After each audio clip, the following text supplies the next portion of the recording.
Hello everybody, and welcome to the LJL officially unofficial cast coverage of Week 6 of the LJL Summer Split. I am your host, Alex, otherwise known as Lexi by my swan in the air, and of course I'm joined by the glamorous duo themselves, the Have-Good Brother...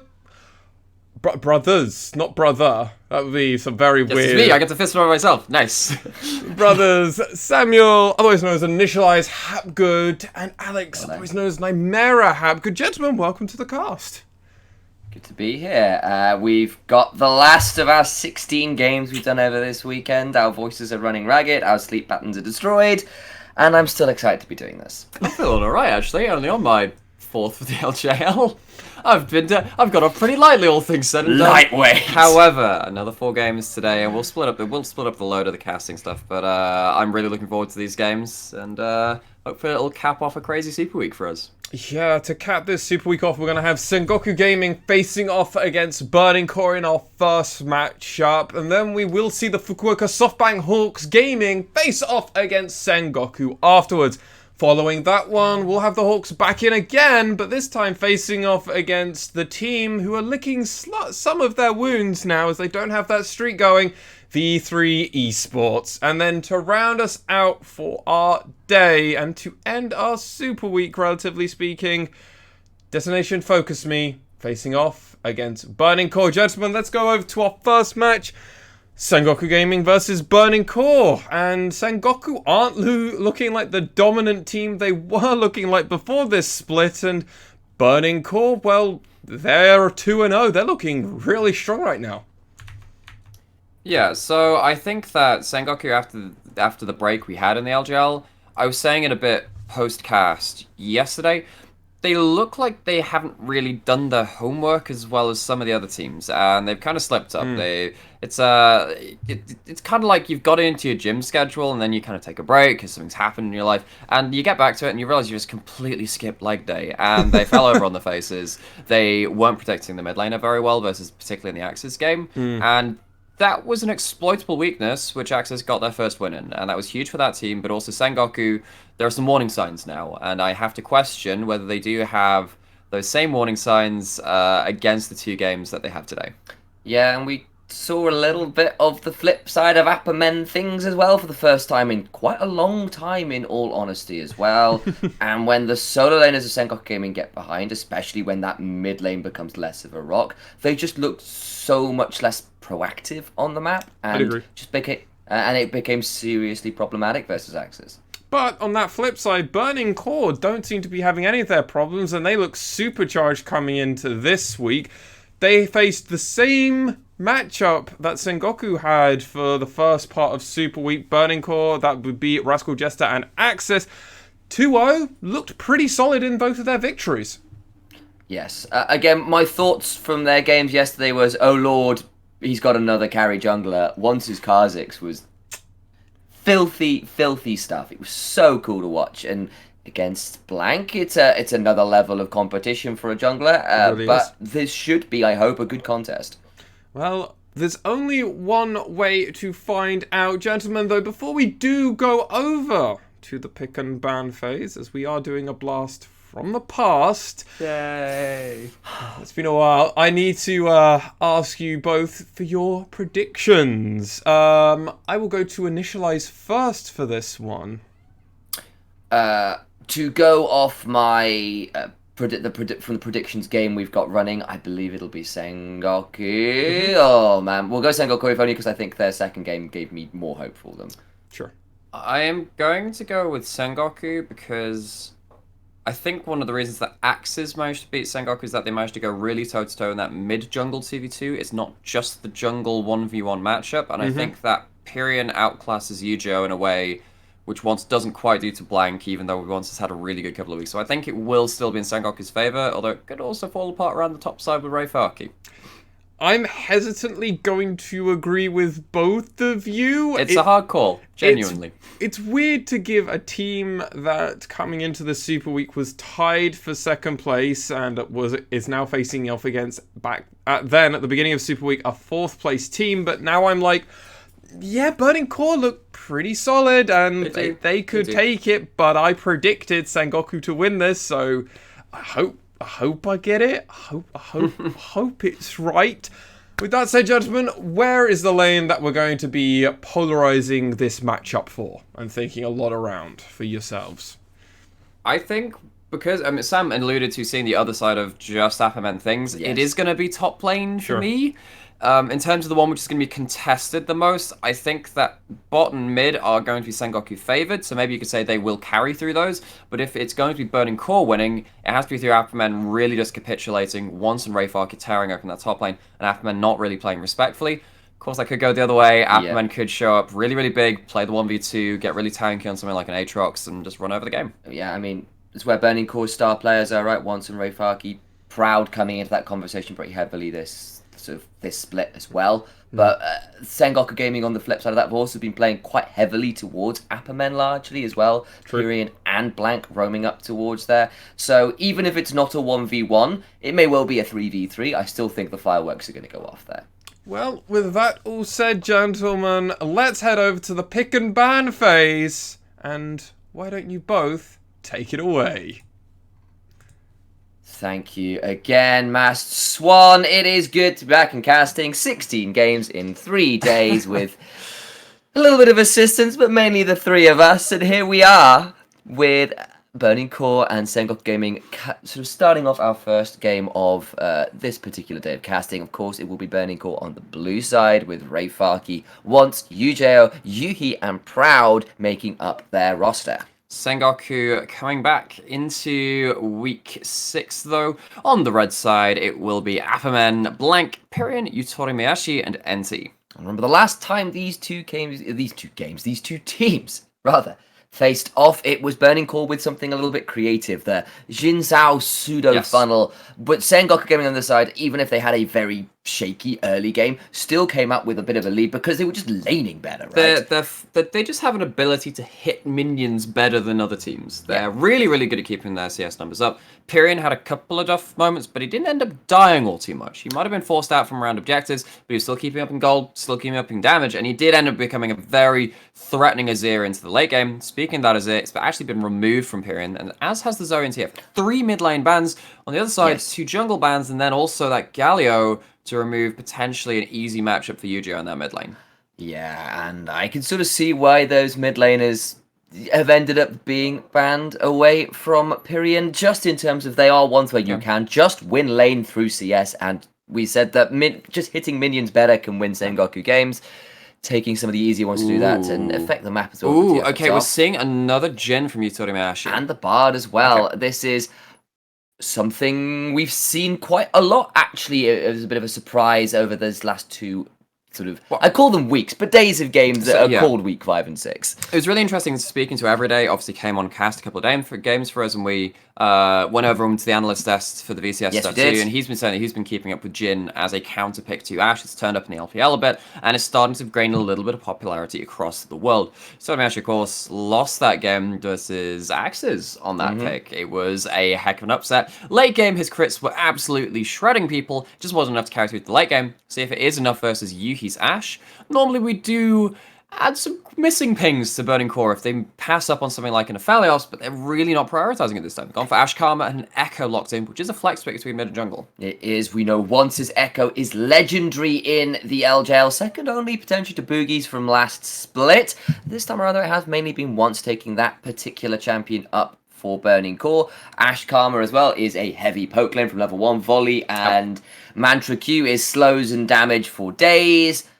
Looking potentially for a Nidalee pick here for Blank, and it will be locked in.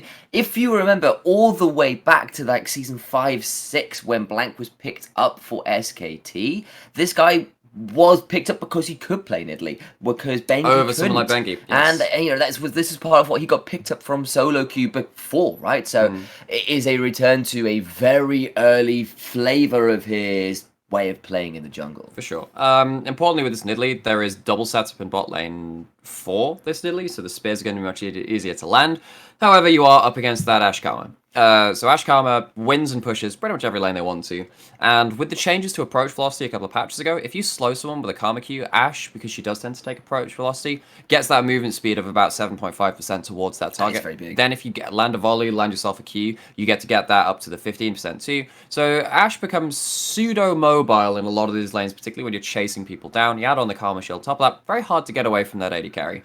Sengoku banning away Ray Farki's Darius, that is not a misclick, he plays that champion. Banning away the Leona as well, because that calms a flex pick, and then 2 mid laners away from Pyrian. Yeah. To touch on that Darius as well, Ray Farki crushed on it yet the other day as well. He went for the Flash Ghost Darius top. Yep. Kind of came into the sort of mid to late game team fights and got a quadra kill in around a dragon fight. Yeah, it was fun. It was a bit of a slaughter towards the end of that fight. It was kind of already over from other places like the Kazakhs being super fed. But the other side of that was, for once, we got to see Ray Farki's Darius really pop off. And it is, as you kind of mentioned, 5 mid lane bans out of Burning Core here, looking to really put Pyrian into a difficult position. Sengoku Gaming have gone towards the Renekton. And the counter pick is the Camille. Yeah, and of course, we have generally seen Renekton as a counter into Camille. Yeah, it is a skill matchup. Empowered Renekton W stops dashes. You can stop the hook shot before it actually hits you. Importantly, so if Camille is trying to get away from you and you have your rage bar over that 50 rage, if she hook shots to a wall, if you wait until the particle hits the wall and she starts getting dragged off, if you W after that point, it cancels the hook shot and then she's stuck in there with you. And that is normally the domain of Renekton, particularly when you have your ultimate as well. And the Thresh lock-in as well will flex that Karma to the mid lane, which is an interesting one. Thresh, obviously a little bit more safety. Pyrian picks up his LeBlanc, which I know you've been a fan of, particularly the way he plays around Teleport LeBlanc, rather than something as aggressive as, say, Arya's Ignite He's the best side laning LeBlanc in the LJL. Not the best potentially at assassinating, bursting people out like Arya does. And actually people like Ace are very good at that too. Ramune, when he was back in the league, of course he's a substitute for the Hawks now. Dash has been very good at the LeBlanc. We have a lot of good LeBlanc players in the LGL. Yes, we do. But Pyrian adds his own, as the word we've been using this champ, like flavor to it. You know, he likes to bring his own style to it and run the map very differently. I seriously hope it's not Omnistone LeBlanc. We have seen it from him once. I hated it. When you get something like Phase Rush on LeBlanc, it doesn't help you at all. I remember your pain. Did he win that game? Yes, he did. That's what makes it even more painful. Alas, we had to Alas, poor Yorick. It is Apperman, so there's always a potential for that particular champion. We've seen him win on that before. Not in summer, sadly for myself, but looking at these particular rosters, we've got a lot of agency on Ray Farki and Wants, which we like to see. A lot of utility out of the other 3 members of the squad, which we also like to see. This feels like Burning Core kind of at least playing to their player strengths, even if the compositions aren't as standard as perhaps one might entirely expect. I mean, I love myself some Ray Farki on carries. That's a very fun thing to see. If he gets rolling on any given champion, his Jace being the most notable one, then he does run over games. And if he ends up winning the 1v1, suddenly that adds, as I like to say, opens up extra angles you can have into team fights, because suddenly you're pushing up in lanes because the other person doesn't want to fight you straight up. You get to take towers in a way which the team does not want you to do. It gets you a lot of gold on the board. And then when you're the Camille in particular, you don't just have the ability to kill towers, you can team fight with a great amount of effectiveness, and you can get on top of someone like the Jhin. Jhin is not known for his survivability. Yeah. Speaking on the other side, though, that is a lot of setup for Nidalee. A lot of very easy setup for Nidalee. I'm looking at a Renekton Nidalee combo, which has become Flavor of the Month in lieu of Renekton Elise. I'm looking at double chains from Pyrian. I'm looking at Deadly Flourish. I'm looking at Cosmic Binding in the bot side. Blank has a beautiful series of lanes through which he could potentially focus. I'm imagining top side because of where Burning Core and stuff will be going, but you could go many places. You are happy to be going with the flow of the game. Because, of course, that Renekton Nidalee is like Renekton Elise, except Nidalee has more time available on the map because she farms quicker and therefore doesn't have to spend as much time farming camps, and therefore can be in the river, in the enemy jungle, a lot more often than Elise can. You don't necessarily have that same burst out combo that Elise does. However, if you land your spear, you're still chasing someone down, and if you have someone to lock people down, and the LeBlanc having the chains as well in mid lane means that every lane can set up for you. Blank has so much ability to affect this game. Yeah, and also, frankly, at least can fall off a cliff, bluntly. Nidalee at Yes. least offers something more to a game beyond Cocoon in the late game, and that's always a nice thing to see. But let's look at those stats here. Sengoku Gaming with some impressive number 1 stats there. 4th in wards bought, but a hell of a lot of wards killed. A massive goal difference at 15. Big Rift Herald focus, big advantage on the first blood, average average time as well, which is pretty huge, especially compared to Burning Core here, who've got a lot of wards killed themselves. Fair amount of focus towards that top side, but a little bit further down in some things like the wards bought mark. The way I refer to Burning Core is CGA light, particularly in this split. They love to brawl, and their early game is not necessarily where they like to do that. It is more towards that mid and later stages of the game when they have their items and they know how their team composition functions on paper as well as in the game as well. Sengoku are a team which have their early game plans. They love to keep things very regimented, keep it on the train tracks, and keep things going towards their end goal. What that does mean is that they are very regimented about how they go about their vision control, how they set up for objectives, and going around their lane states as well. Where are your waves? Where is your jungler in regards to those waves? If you're someone like a Zoe pushing up with your jungler not nearby, you're in trouble, and therefore Perion doesn't do that very often. The problem with last week and how they lost to Axis was that kind of slipped a bit. It didn't end up coming through to fruition. That's one of the first things we mentioned in the pregame, is that we were a little worried that that is something which Sengoku's probably their strongest strength in terms of keeping their players safe in situations where it is a bit nebulous, was falling by the wayside. I need to see them being very good at that again, because, I mean, particularly on that top side, if that Camille gets going, Burning Core are very happy to brawl throughout this game. Yes, I will also say it's just an element of that lane kingdom we've talked about for Sengoku in terms of just big stats early on in game, just having better minion hitting skills. And I think it also speaks a little bit. I'm looking at those that big Rift Herald mark. So that is that's 0.3 ahead of any other team in the league right now. The second place is 1.1, and it's a big top side focus from this squad. This split. I think the thing for me is that honestly, the ward killed first to second, Rift Herald first to second. That's really cool. And but the thing for me is that when you get Herald, you do tend to get yourself the gold advantage through plates. If you use that well. Look at the difference between just first and fourth from Burning Core and Sengoku. Sengoku abuse their points of strength in the game, particularly in the first 15 minutes, as you're seeing on the board. They're just like no other team. They are really good at making sure, again, with their wave states and seeing how everyone moves around the map, they get the full efficiency out of their Herald charges, and it works to great effect, apparently. Yeah, it does. And Heralds in general have been something of a mixed bag for LJL teams, depending on who you see taking them. Sengoku Gaming have definitely been one of the better squads, mainly because, bluntly, their coordination around objectives is probably the best in the LJL right now, apart from probably DFM D3. Peak. DFM Peak would be the people which I would say outclass them, particularly when they had stuff like the Heimerdinger or Aphelios comp. But of course, DFM they've not been on that level this split. And DFM's Herald game has been notoriously poor. To be frank, fortunately perhaps for us, we're not going to be seeing any of those horrible Herald throws this game, because we've got Sengoku and Burning Core who play around that objective significantly better. That said, we're into game. You've seen the drafts. Who are you kind of favouring coming into this one? I enjoy what Burning Core are trying to do, but I think Sengoku Gaming probably got it easier to execute, at least in terms of multiple ways to play the game. Who do I think won the draft? I think Sengoku are looking very strong. I think they have themselves a very strong mid-lane jungle 2v2. I was talking about how that's how Burning Core might end up. Well, that's how Sengoku lost against Axes. I think that with Blank and Perion being in a relatively safe state this game, they're going to be more than fine. And Sengoku, like we said, very good about zoning out around objectives. They have multiple ways to do that, particularly into the stage around that third dragon where Renekton can still be beating out that Camille. I think that Sengoku have got a way to get themselves to an early soul point if they so wish, and the lanes do fall out that way. I think that probably Sengoku are feeling okay with this. All right, we're looking for a level 1 play here. Sengoku Gaming have warded out the various bushes, but that is a good ward from Yuhi. Sengoku Gaming still sticking around, have taken out that ward very, very quickly. Burning Core want to contest, so this will be a 4v4. There goes the Time Winder, who is going to win the smite, though. This is going to be huge, but these want to get it. He hits level 2. The parallel convergence is now coming down. Period. Having to flash out, and this is a disaster for Sengoku Gaming early on. No one dies, though, and that is a big news off the back of what was a fairly poor level 1. NT will enter lane at 1/3 HP and will not have chance to back. That's pretty unfortunate. He's burned both his pots, so NT will feel okay about that, I guess.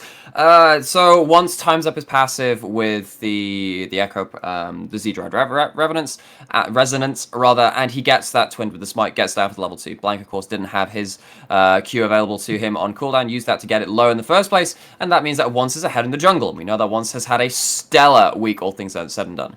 Perion at least gets back into the mid lane, uses his teleport to do so, means that his second reset won't be as powerful. Yu-Gi-Oh scans out that Raptor start, but Blank takes that ward anyway.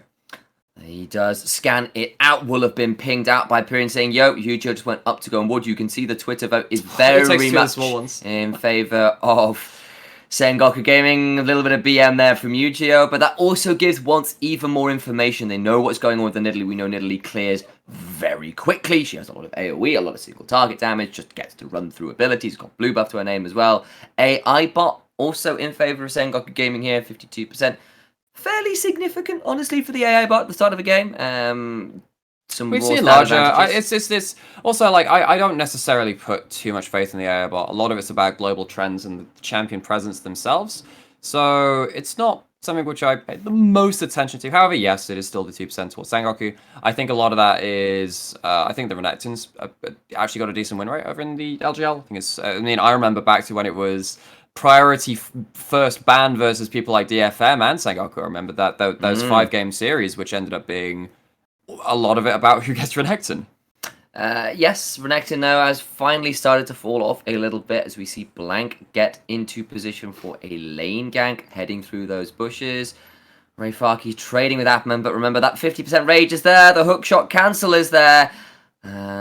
Now under tower. I think this is just shielding him as he crashes the wave. Yeah, because if this ends up being a freeze, it's a little bit awkward for Appman. Takes a turret shot as well. You can see how close it is to He steps in, there is the stun, and Rayfaki's looking for something maybe. Appman now heads into the bush. Rayfaki, you have to be so aware. Blank cancels it back again. He still has hookshot. He does have hookshot, but he's thinking of using it aggressively. You know he is. This is Rayfaki of all people. Appman dives forward. It's not even going to matter. There's the flash out. The hookshot back in.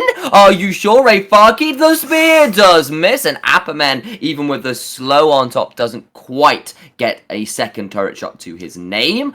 That was on the edge there. Rayfaki burns his flash, but no one dies. Are you sure you want to go back in? I will throw back that same statement you said to me. This is Rayfaki. Yes, of course he does. He goes in, gets himself the heal from the W. This isn't even going to be a large amount of farm denied because that teleport back to lane will be available. First gank topside for Blank also doesn't net to any advantages. It means that his Gromp gets taken as well. Yeah, Gromp's actually a fairly amount of... But it's the kind of the equivalent of the Krug, right? It's big experience, big gold, especially early on in this game. Could see a level discrepancy. We know what Once has been like about getting level discrepancies against his opposing jungler. The game versus Axis that we always hark back to, where Hoglet Silas ended up 5 levels on 100 CS behind Once in that game. It's something this jungler's become notorious for, and this is kind of how it starts. It's already up to a 14 CS lead in the jungle. Of course, there is a couple camps for Nidalee, but that's about it. And importantly for me, it does look like level 1 really did force out a lot from Sengoku, because they are currently 10 CS behind, just a little bit more than that, in fact. And the XP is slightly in the favor of Burning Core 2. They are happily winning on the bot side with no intervention from junglers right now, and the top lane didn't really manage to find anything in its favor to Sengoku either. You see there, Rayfaki trading with a passive, going back in with a hookshot, getting a lot of bang for his buck on the Camille so far. Speaking of bang for buck, though, it's happened with the Vamp Scepter just to the longsword, though, which does mean effective combat stats, and at least in extended laning. There's a second Doran's Blade. That's true. Second Doran's Blade. So if you think about a Doran's Blade being 450 gold, a longsword being another 350, adds up to about 800 gold, right? Sure. Then a Vamp Scepter is 900 gold. It's effectively the same gold in terms of combat stats. And then just with the Doran's Blade is slightly better towards your early laning phase because it does give you a lot of base stats, which you normally get with your level up, stuff like your HP and AD and again, though, we'll have to talk about it later. Level 6 has now been hit for Appman. Rayfaki will get hit by the spear. He's being chased forward. No longer has the flash. Appman now going forwards. Dominus burn, but the teleport in response from Yu-Gi-Oh! But here comes Perion from the side as well. No teleport for that particular player, though. Sengoku are really forcing these.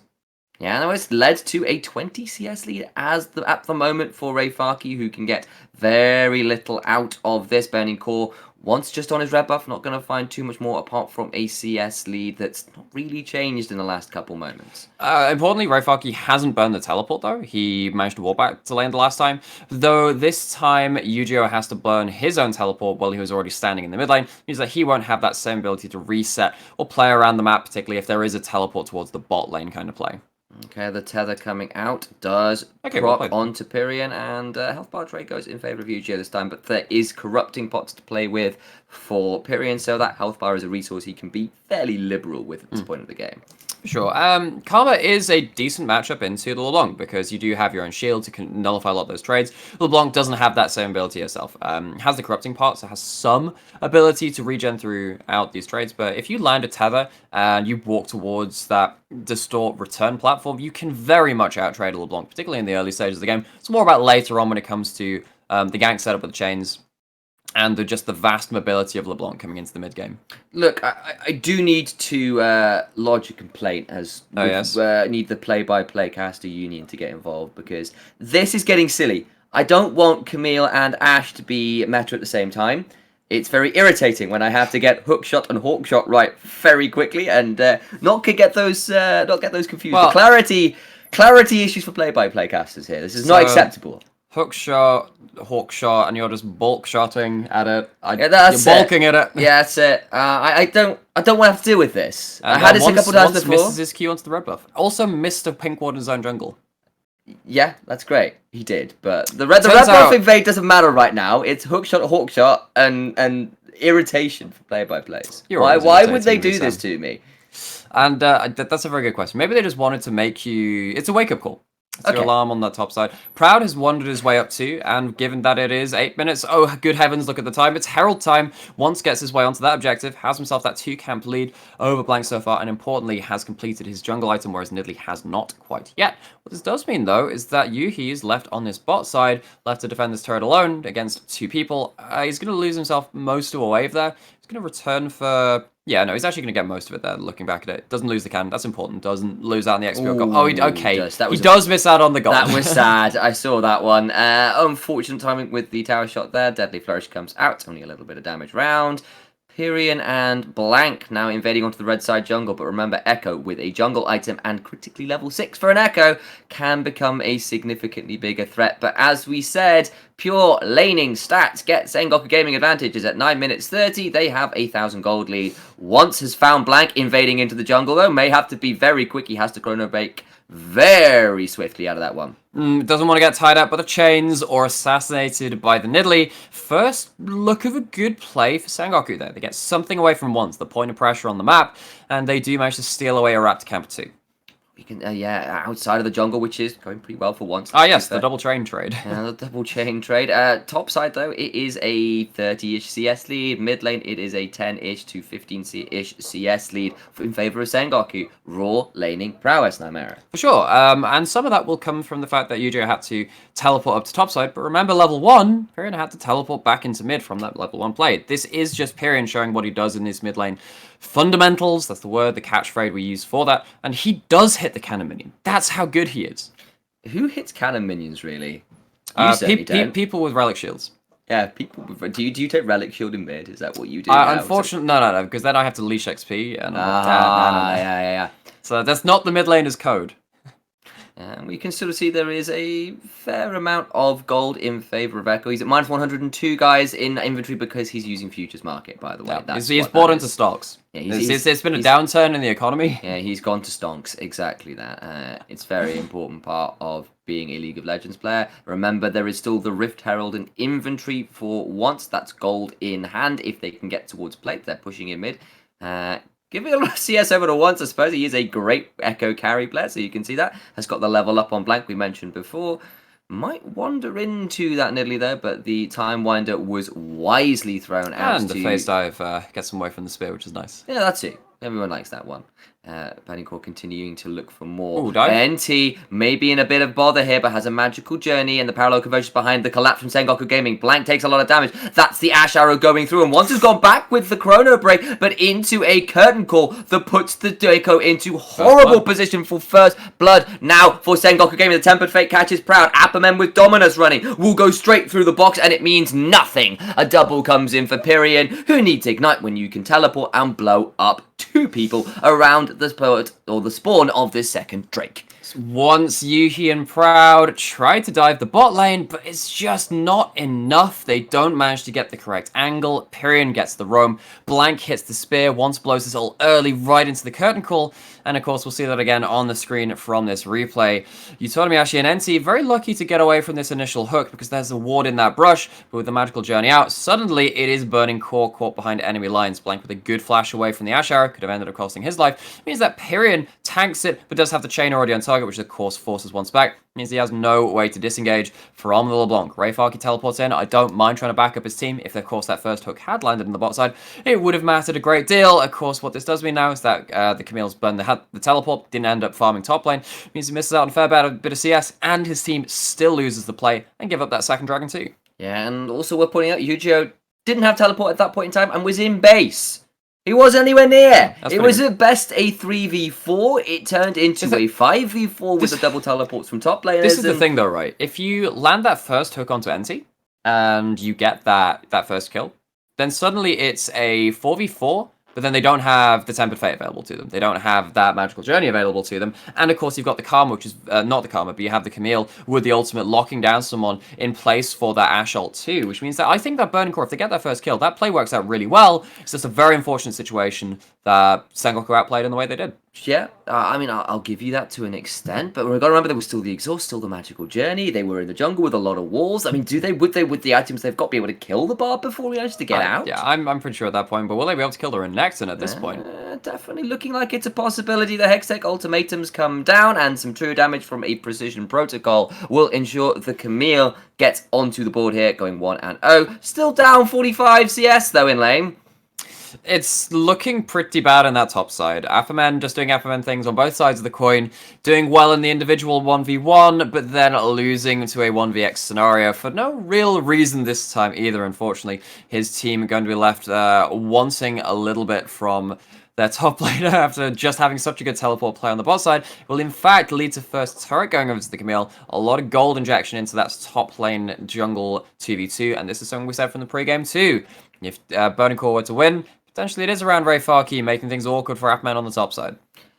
Indeed it is, but remember it was Blank and Appamen who was making it awkward for Rayfarky early on to that game. 2 ganks forced a lot of lost CS, a lot of lost XP, and it's definitely been something that Appamen has largely indexed into a pretty good lane state. He did die there and lost the first turret. It's traded back pretty heavily for Sengoku Gaming, but it's staunching the bleeding, right? It's not winning the lane right now, especially looking Blade of the Ruin King to parts.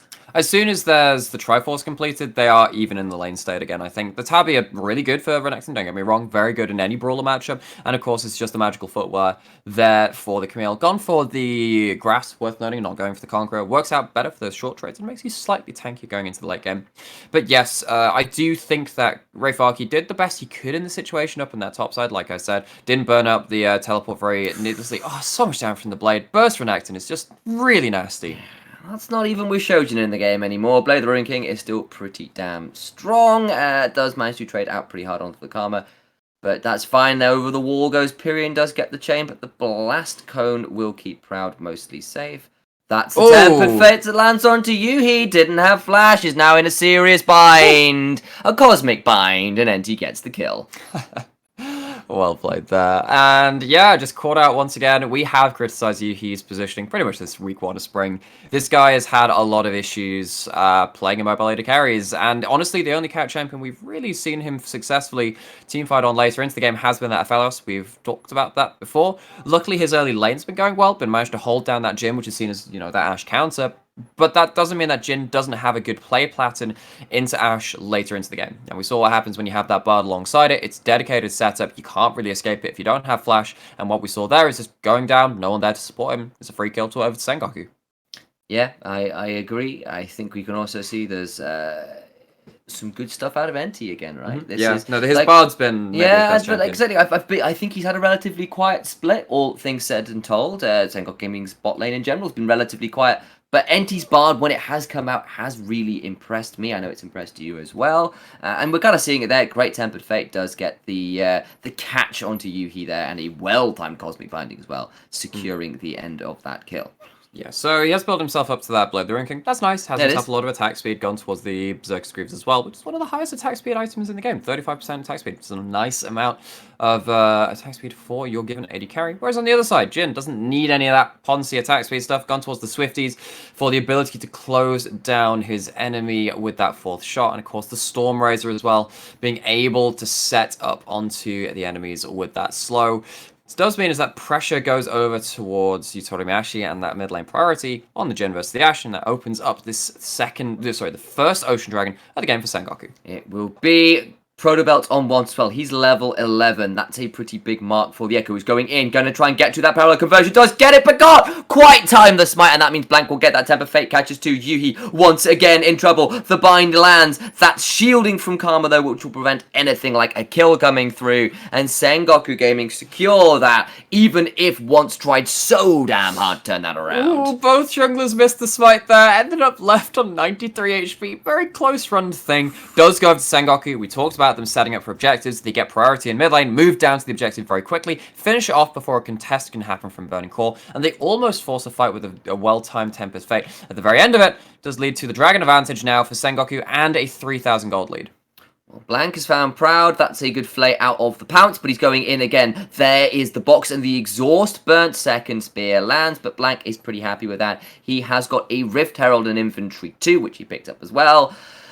Going to throw it down in mid lane and look to continue to siege. They have got 2 turrets down already. They'll be looking for a third. Camille is nowhere near at this point in time, and the turret now very low. Burning Core thinking about coming to defense once is on the side. Has got the parallel convergence just once. Now stepping forwards. But there goes the turret. Now in goes Pyrion getting flayed out. Yuhi taken very low with the electrocute block. There is the magical journey through that mid lane wall. Finding a way out. It's going to time out and Pyrion's going to dance around. But that is all out of turrets down. That is a 3,000 gold lead. 3,500 gold lead to Sengoku Gaming. And a 40 CS lead onto this Renekton at this point. And speaking of that Renekton and the counterpart, the Camille, the ramifications of this play is that now the mid lane outer turret is down from a Burning Core. The deep vision can be much more evenly spread from Sengoku. They don't have to worry about walking through just the jungle entrances towards the enemy jungle. They could walk in where that mid lane turret used to stand and get that vision, and also approach that Camille from behind her in the long lanes, which means that Rayfaki has to play more respectfully, and this CS lead is probably going to grow,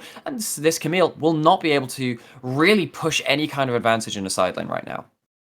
Yeah, that's always problematic. Of course, later this game goes, Rayfaki will eventually become an unstoppable split-pushing monster with true damage for days.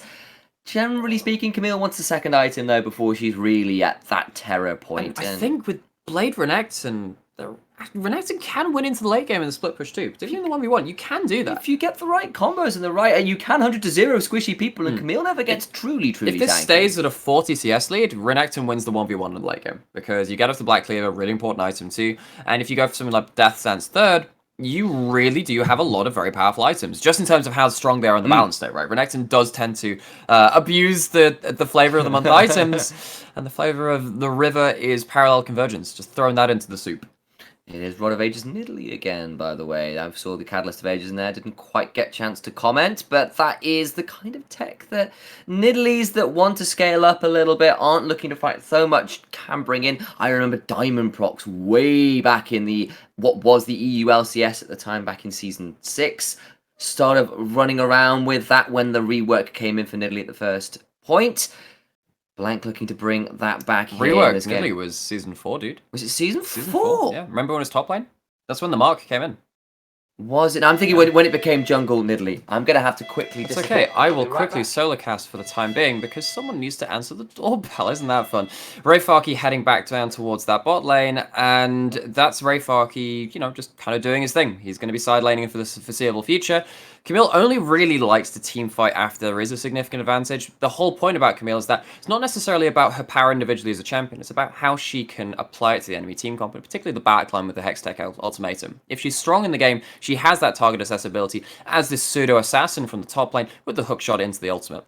Speaking of that, the person following that Camille will be once as well, who's managed to keep up relatively well in this game, particularly because Nidalee is known as that farming champion, but it's going to be a little bit hard now because Blank has got the run of the map and the mid lane outer turret is gone, losing stuff like the Raptors, going to be losing stuff like blue buffs as well. We saw that a minute ago, just gone, and Blank has managed to catch up in farm where it was, you know, a 20 CS lead earlier in the game for once. Did I miss anything? Nope, just saw some farming. All right, well, real You life. can go again. Real life's over, so I can get back to more exciting things like screaming at my computer screen or your computer screen strictly as I'm in your room. But we are here in the mid lane with Yuhi trying to do his best to get to a feasible point. He's currently behind an item strictly here to this Jhin as well, which could be problematic coming up to this It's also Fire Cannon, which means that Stormrazor slow is going to come in from a very long way away, and it's going to be very impactful in this game. Pyrion jashing forward, trying to chunk out once. Doesn't land the chain, though, which means there's only a little bit of the HP gone, but the next Luden's proc comes in, and Yuhi's caught again! Enti with another Tempered Fate. The Karma Shield to buying time. Yuhi now flashes away, but that's the flash down, the turnaround coming through. That's the curtain call, though, and will this particular swan song be a Phantom of the Opera or more like bloody Monty Python on stage? It's looking like a massacre. Make it Les Miserables for Burning Core, because they are singing the song of very angry men getting run down in this mid lane by Sengoku Gaming. You say that's a very even fight. Enti goes down from Ray Farkian once on the box. I was like, wait, what are you watching over here? I just saw the health bars going low. I assume they're going to get more at the end of it, honestly. I say that, but Pyrion's pretty low. Enti goes down. Appamen only survives at the back end of that through a 3-man queue. It's not quite as clean as they'd like it to be, considering it had that 4,000 gold lead, but that's not the important thing. The important thing is that Sengoku get themselves onto Soul Point, and that will be through the back of that team fight. It is very much a win from the Sengoku team at the very end of this. Going back into the replay, we see Yuhi's caught out once again. Did have flash that time. Important to know that actually Appamen on the Renekton, his empowered W does break shields. That's a very important thing, because there is this Karma in the game trying to close down this Ashe. The curtain call slows up a lot of people, but that doesn't mean that Jhin has to spend the next 4 or 5 seconds walking up. He is in position to try and peel off for his backline, and once with a wonderful parallel convergence, very nearly taking down Pyrion, and of course Enti on the backside does go down anyway. Ray Farkian makes himself out of that fight, though, with, of course, the Karma Shield coming in to speed him away. That's a very timely Karma Shield. Yuhi and Yu-Gi-Oh were inches away from dead there. The heal and the shield definitely saving that from being significantly worse Burning Core. Backline dives, both going relatively well, actually. Managing to get over to the back and blow up Enti at the end of that was pretty nice as well. Still, Sengoku Gaming managing to come up to this Ocean Soul point, and even if the fight went more even than it looked like it was going to for some time in that one, they still come up with the objective ahead, which is putting them into a very strong point. Black Cleaver's in for Renekton. It's still item parts for Camille on that second one. Hurricane's in for Ashe, and that's big news, but with the items in inventory, namely the Blade of the Ruin King and a couple items on Jhin, they could think about Baron, but I don't think Jin's the best Baron taker. Jhin is very bad at taking Baron. He's very poor. So importantly, in that last fight, there was already he's in so much trouble. That's a good hook into stopwatch, though. Pyrion having to flash back out once looking for more. Jhin does claim Proud at the end of it, though, and it was the clone that fell down for Pyrion, who's now half HP, and another amazing Tempered Fate! Blank will go in to secure Yuhi's life, who burned all his summoners in the last one. Ray Farki throws down the Hextech ultimatum, but the ultimatum is rescinded, torn apart. One could say it is ruthlessly culled by a particular Renekton in that fight. The ace comes through for Pyrion. It is a clean ace. It's a 5 for none. It's going to be Baron too. Out of the back of what we saw was like, wow, it was a really even team fight in terms of the backline dives the last time. Even though the next item started coming in, Burning Core got caught out. It was Yuhi again getting hit up. and it was Proud, of course, caught out at the very start of that. The Mikhail's coming in to save Period, importantly, too, means that it will be Sengoku walking away with the Baron, walking away with the mid lane inner turret off of Pyrian, sticking around for that too. I'm going to see how this all worked out. Pyrian walks up, he's on vision. Yutori Miyashi with the Storm Razor into the queue. Locks up Proud, the Mikhails come through from Pyrian, flashes out on the back end of it, once tries to carry on into that backline, but he doesn't have a big parallel convergence this time to follow up. Who is following up is NC on the Bard, 3-man Tempered Fate, and Alphamen's here, full Rage Bar, and that Ashe, So I didn't see the health bar, it was that quickly gone. Rayfaki trying to turn it around, but none of his team's there to help. Yeah. They're all dead, they're gone, in the ground. They very much are. They've got Baron to their name. They have a mighty, mighty gold lead at this point, around about 8,000 Pyrian's not died and has a gold. Magi's. Yeah, he's got 10 stacks already. He's got the Banshee's Veil as well to be able to hop over and throw as much poke as he can. Once is about to find more people get stunned in place. You can't escape it if it's happened. But there is the parallel convergence to buy time. And the Lantern will escape. Oh, he's deep. But Rayfaki is, yeah, very deep. The curtain call's coming out, and it will be curtain to Rayfaki. One assumes. Blank secures the kill onto the Camille. Second death for her. And the siege will continue with a man down for Burning Core. It's another 2 stacks on the Magi's Pyrian. Good job of the good day at the office there. Once gets a little caught out, and Rayfaki honestly didn't need to commit though. He just didn't need to. Maybe he was looking for something, hoping his team could follow up. They didn't. Once gets out with his ult, and unfortunately for Burning Core, they're starting to lose a lot of their fighting tools available to them now. But that's a good parallel convergence, good hook. And Nidalee in trouble, but she's got a stopwatch, and that will buy time. The Tempered Fate misses for the first time in some while, but Appamen has gone over the wall, is into the backline, but it was on to Proud, who survives. The box went down to buy space. Oh, the that karma was shield. a massive shield that saved Thresh's life, but the tower will fall all the same, as will the inhibitor in this bot lane. Will do, and what that means is that there are summoners now gone from both teams coming up to this dragon fight, and this will be the Ocean Soul point for Sengoku were they to claim it. With the Baron recalls though, Sengoku will be able to reset in a very timely fashion. They have Magi's on their mid jungle. You know what we were talking about? How, I mean, I predicted Sengoku to win, of course, but that was largely through. I thought that Sengoku's mid duo would be relatively uncontested, and that level 1 put me in some doubt. Didn't end up mattering though. Pyrian is done. Ended up not dying at all. Neither is Blank. 2 men. Oh, no! No! Oh, you can't walk up like that. And this has always been the issue with Burning Core. Sometimes you just have to question Yuki's mid and late game decision making. He dies for free. He's in the river by himself, far too far up. It is a 4v5 with an 11,000 gold deficit as the Ocean Soul is on the table and being started. Once is going to try and find some magic, find maybe a way back in, but it's too late. There goes the Ocean Soul Burning Core go in. Rayfaki goes down. The Tempered Fate comes out, and Yu-Gi-Oh is forced to flash. The Curtain Call is forcing Burning Core into an awkward retreat path, though, and now once in the backline with a parallel convergence by some time, but the exhaust comes down, and Echo just can't run fast enough. It'll be another kill secure for Blank, who is at 100% kill participation, I might add. We had some questions about Sengoku, how they were going to play around their lanes and their vision and their objective control after a disappointing showing in the first day of Super Week. There are no questions in this game. They have turned up to play, and they're going to end this game, looks like, in just over 30 minutes. Yeah, they definitely look to do it. They're on to the next start. It will be a response from Sengoku after a bit of a middling day one. This one looked clean. This one looked like the Sengoku gaming we know. This one looks like Pyrian not quite finishing on 25 stacks, but he'll take 20 and a 29-minute win for Sengoku Gaming. Burning Core got a little bit crushed in that mid-game. Did indeed. So, after all is said and done, first game of the day is over for us over here on the LJL, officially unofficial. What that means is that we're going to cut to a quick break where we can gather our thoughts and come back with an analyst desk.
Hello, everybody, and welcome back to the LJL Officially Unofficial, bringing you coverage in English for the LJL 2020 Summer Split Week 3 Super Week. Gentlemen, we just witnessed Sengoku Gaming prevail over the rising team that is Burning Core at the moment, but Sengoku wanted Sengoku wanted to make sure they knew who to respect their elders, as they are the team which are higher in the rankings and have some more tenured players on them, so respect your elders.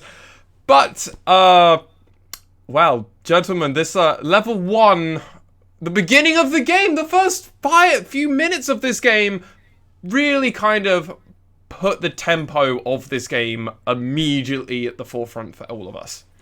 So it was a late invade from Sengoku coming through with thinking that their Bard potentially would be able to help with that Cosmic Binding. But then the contest came in from Burning Core and once managed to secure the red buff, gets the level 2 level up, and then suddenly things start getting turned around. A lot of summoners are burned, and LeBlanc has to teleport into the mid lane. NT burns both of his pots and is still at half HP going into laning phase at level 1. And of course, the Nidalee gets a delayed jungle start. Once he uses this to run over a lot of the early game, get ahead in that creep score, and continually have pressure on the map. And Sengoku upset the rhythm a little bit. Yeah, I mean, to be honest with you, Sengoku Gaming were very lucky to get out with no deaths in that particular lucky, right? invade. It was, I think if a couple people had died there, if once picks up a few more Dark Harvest stacks and a bit more gold, that game could have been a lot more awkward to play, but they escaped, even if a little bit of luck was involved. A little bit of luck was involved for Sengoku there, and it brought them well, as Blank, once he had finished his first jungle clear, immediately started giving his full attention to the man himself in the top lane, that's right, Apperman, and it was a routine of business for them. They aggressively kept going for this, right? They did. They had a lot of semi-successful ganks. It was kind of awkward in the fact that they didn't manage to kill the Camille at all or force out the teleport on that top side. Yeah. But they managed to just make sure that the Camille was not ahead in CS and not being able to go forwards with impunity. Because the thing about Camille in most of her matchups, most importantly versus Gangplank is the obvious one, right? Because Camille is seen as a counter into Gangplank if you're good at Camille. Where you have your passive off of cooldown, you have your hookshot off cooldown, you go in for the stun, get that passive shield, and you start trading very heavily, and then you run away. Didn't end up happening that way, and it meant that Apperman did have a big advantage in CS going into the mid-game team fights. Just the advantage to CS, it was the advantage in experience because of how Apperman was forced to back pretty early. Well, Rayfaki was forced to back pretty early. Had got the it was the Vamp Scepter Longsword Durance Blade, which is not that bad, but it was the start of things. It was the XP disadvantage because he was out of the lane very early. There's the return gank where he is being forced to run back to his second tier turret before he can come back in. That leads to the 40 CS lead, and this kind of snowballs to the point where the Camille can no longer trade on that knife's edge, which that particular matchup can be. Yeah, and that was a 40 CS lead at the 20-minute mark. This game ended before the 30-minute mark happened, so this was a really important lead that Sengoku really did play through, and it is part of how they have been designed to play a lot more of Summer Split as opposed to this. However, bot lane for Sengoku were not quiet this game. They weren't the tempered selves where they kind of let things just happen and they support the team later on. NT and Yutori Muashi really turned up today, didn't they? Yeah, NT in particular, I think, earned a lot of praise this game. His Tempered Fates were the gold standard in more ways than one. He hit Yuhi pretty much every team fight, plus normally a couple bonus characters off the back end of it. There was one particular one that kind of started with the breaking the mid lane turret where he catches Yuhi clearing a ward. The Tempered Fate comes down. He manages to get the Cosmic Binding time perfectly afterwards. Yuhi gets crushed. They take the tower. They start rotating around. And that happened in many, many team fights. Like if it wasn't the Renekton getting on top of the Ashe, it was the Bard forcing her into a very challenging position with that ultimate ability. Indeed. And I mean, Yuhi was a point of problem for Burning Core in this game, repeatedly getting caught out right now, Mara. He got caught out a good 3-4 times. A couple of them you can kind of excuse because his team's around him and maybe you think they can try and collapse and whatever. There were a couple of inexcusable times though, particularly when it came up to one of the last dragon fights, just walking a river ahead of his team, had Hawkshot, walks up into river, gets hit from a Cosmic Binding out of a bush and just dies. He had Flash, he had heal as well, and he had he had Flash and he had Stopwatch, didn't have the heal.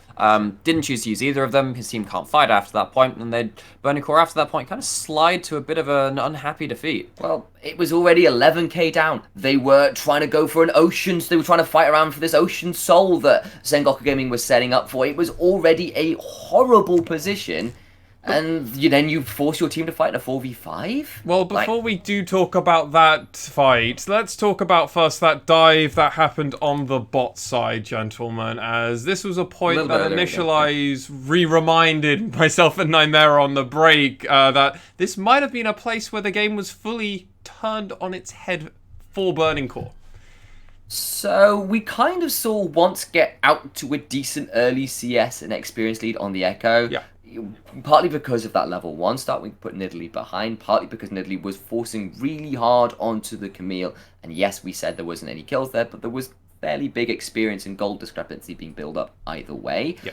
Once didn't find a lot in response, in all honesty. The one time that he did try to go something was the bot lane, and Once looking to dive Sengoku's bot lane. Then Pyrian roams down. Yu-Gi-Oh's still stuck in base. The Renekton comes in. It is a 5v4, and they get eviscerated in the Tribrush trying to catch out the Bard behind his turret. He did blind dodge a hook, which potentially turns that fight, but dice rolls against them. Yeah, and even then, remember, there's still the exhaust, still the magical journey. Like, you've got to hope you've got enough damage to blow him up in that game. I'm not sure that's a guarantee. Sure. And, like, at that point, that play fails. They lose a lot of kills. They lose the dragon, I believe, off the back of it too, if I recall correctly. And the advantage that Once had individually then kind of collapses as well. Blows his ult, dies, doesn't get to farm for the next minute. And it was just Pyrian gets a double. And it was just a beautiful team fight from all members of Sengoku. They really played around each other well, and it was pretty clean. I believe they only lost one member, or was it? I don't think that they didn't lose anyone. It was clean. It was just completely clean. It was clean. So I mean, it was blank flight flashing out of an arrow and forcing out Once's ult very early, back into the curtain call. So then Once is caught out in no man's land. He just dies for free, and then they kind of flash NT flashes over the wall for another Cosmic Binding, pick up another kill onto Proud after that. So 2 for none. The momentum's broken for Burning Core, and as Sam was saying in the break as well, they were already behind in gold at that point because they were getting outlaned. So, well, I mean, the big part for me is Rayfarki has to match Appermen. Appermen was able to run down. I'm going to go into my bush. I'm going to teleport in, and Rayfarki's just like, Thresh Lantern! And then comes in, he's like, still guys! A 4v5! Well, no, they were all dead at that point. He was like, oh god, you're all dead. All right, I'll just jump out as Camille, and it's like, well, that's where we're at. Yeah, you did your service, Rayfarki. You tried. Let's, though, go on to that fight that we did mention earlier, but I merely wanted to pull us back from it. And that 3-man Bard ult, that Cosmic Binding, that was just gorgeous, which then turned into an Ace, which turned into a Baron, which after the end of that Baron play turned into a Dragon's Soul, and well, you could almost argue it was all done when Anti hit that ult. Yeah, I mean, the Bard ultimate never does damage, but what it does do is buy the opposing team all the time in the world to line up all their skill shots, get everybody in position, and if people don't have flashes, they are all dead. It's basically just set up the firing line, and those 3 people did not exist for very long after that. It was Medjai's on the Nidalee and the LeBlanc at that point as well, I believe, and it's just like, well, free autographs for my Book of Doom, and a lot of people ended up very dead very fast. Lots of dead people, very, very quickly, and in all fairness, Sengoku had a beautiful macro this game. It's actually more of a return to form from the Sengoku we expect, not the Sengoku from yesterday. However, just because they've had one good game, or 2 in a row, but 2 separate days, we will be seeing them coming onto our Rift in our next game. However, this time it's going to be against the Fukuoka SoftBank Hawks Gaming, who themselves upset Detonation Focus Me in their last game. So I feel pretty confident in saying it's anybody's game for this next one. However, we'll be coming into this next game with far more analytical, far more information right after this break. So don't go anywhere. We'll be right back.